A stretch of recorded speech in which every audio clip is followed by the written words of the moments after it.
My longtime boss betrayed me and screwed me over money he owed me, so I made sure he lost something worth 30 times more that he dreamed about his whole life. I am an educated computer tech that had the misfortune of graduating right on the cusp of the 2008 financial crisis. Before, it was considered to be a vocation of the future. Various businesses came to our school, introducing themselves, offering scholarships for college if we signed an agreement to come work for them after we graduated that as well. After the crash, those promises were the first thing they cut.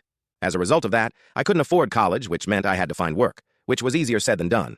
My late and mid-20s were a roller coaster of dead-end jobs, where I worked, finally saved up some money, got fired as a redundancy, and had to spend those savings for living expenses while looking for my next shitty job.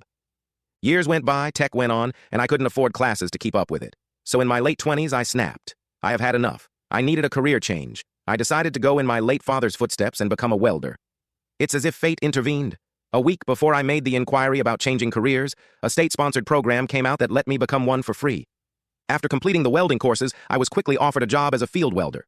We're literally talking about a matter of days here, a refreshing change of pace from before, where it took months or more. This is where the subject of our story comes in. I'll call him Rat Boss, RB for short. RB ran a small field welding business with half a dozen man crew, traveling all over Europe, doing field welding. He said he'd taking me in, show me the ropes, teach me real welding, none of that schoolyard horse shit. And let me tell you, the first 6 years were amazing. Yes, there was hard work, dawn till dusk, 7 days a week, sometimes gone from home for over a month. But the travels, the adventure, and the camaraderie. We were complete strangers to each other in the start, but we became like brothers, sticking together through thick and thin. Thinking back on it, I miss those days, even if they are behind me. And RB was, back at that time, the kind of boss that puts all other bosses to shame.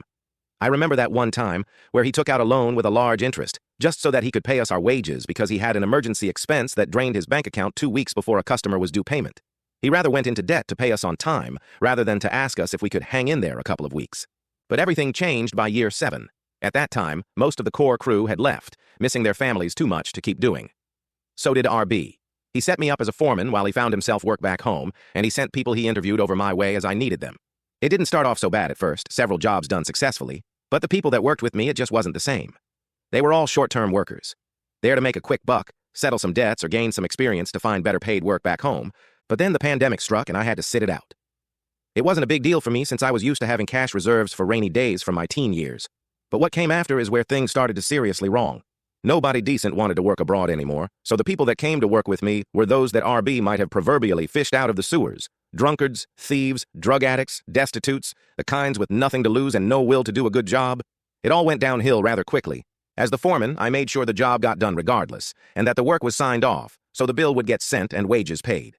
But there were constant incidents outside of work, incidents unique to the demographic that worked with me. To top it all off, wages started coming late, travel costs weren't being refunded, and Rat Boss started doing some creative accounting when it came to the differences between everyone's net and gross wages. It all came to a boiling point when I received a phone call in 3 a.m. on the night I was supposed to drive the boys back home in the morning. The customer called. One of the boys has been arrested for drunken disorderly. He didn't have ID on him, only the workplace identity card, so they phoned our customer in the middle of the night to help identify the foreman of that animal. So yeah, I got called to pick him up. I ate a lot of shit that day. When I came back home, I had a good, long sit-down with Rat Boss, told him I was done with that bullshit and that it was time to settle accounts.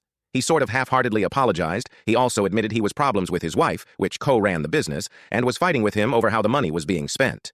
At that point, he owed me around a year's worth of travel expenses. And if you take into account that I traveled at least 2,000 miles monthly, that is a substantial sum of money. He apologetically asked me to wait a bit on that money, because his wife is cock-blocking him on any major expenditures. He also asked me to stay on with his for just a few months on minimum wage, just until he can put a decent crew together. The idiot that I was accepted his proposal. There was no reason not to trust him after all. We've known each other for almost 7 years at the time. I didn't think it unreasonable to give him time to fix this. But I did have one condition, though. I needed half the money he owed me by the end of September because I'm having some work done on my house. He said that shouldn't be a problem this far in advance. I said, okay, we have a deal. But I remained suspicious. A couple months went by, I worked for RB locally, on minimum wage, except the problem is that even that wage came in late.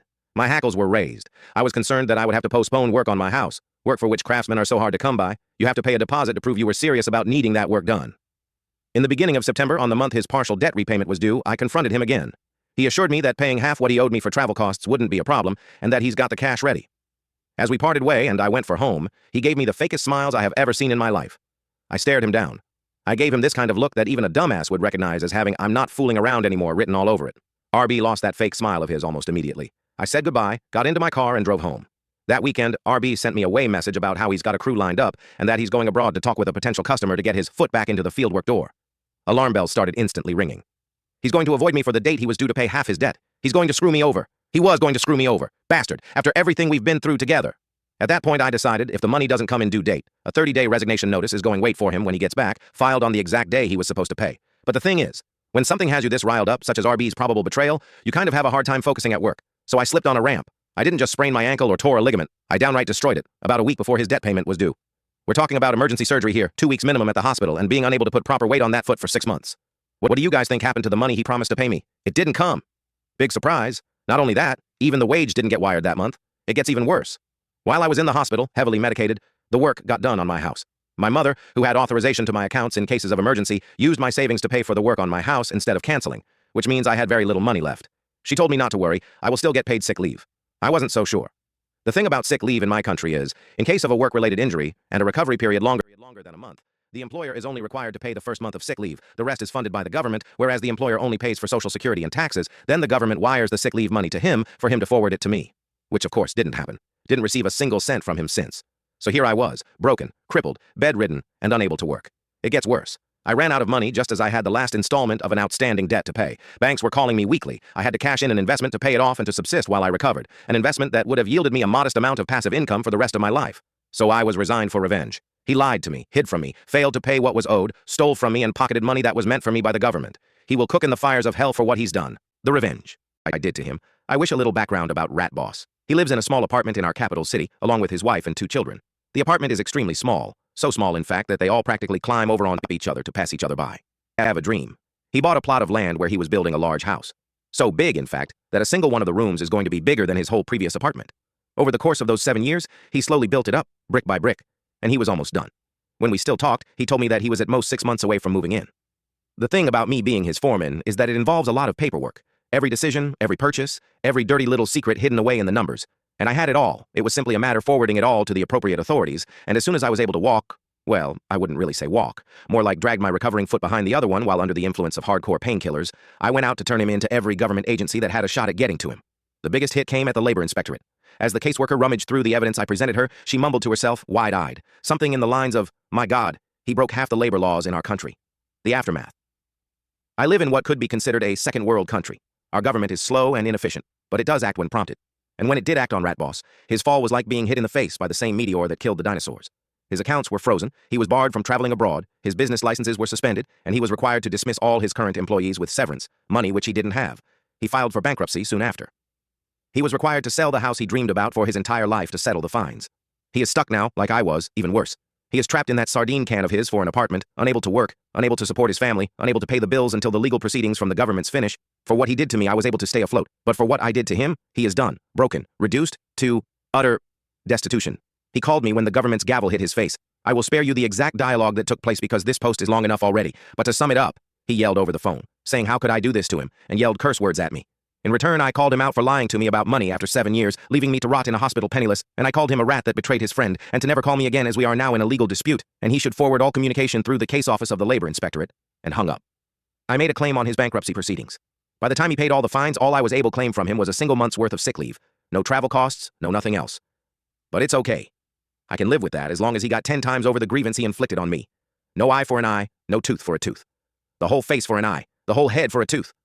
I stand, both literally and figuratively, but Rat Boss is deep in the dirt, that when he used to dream about his big house, now dreams about how he will someday, maybe, just maybe, be able to crawl all the way up to rock bottom.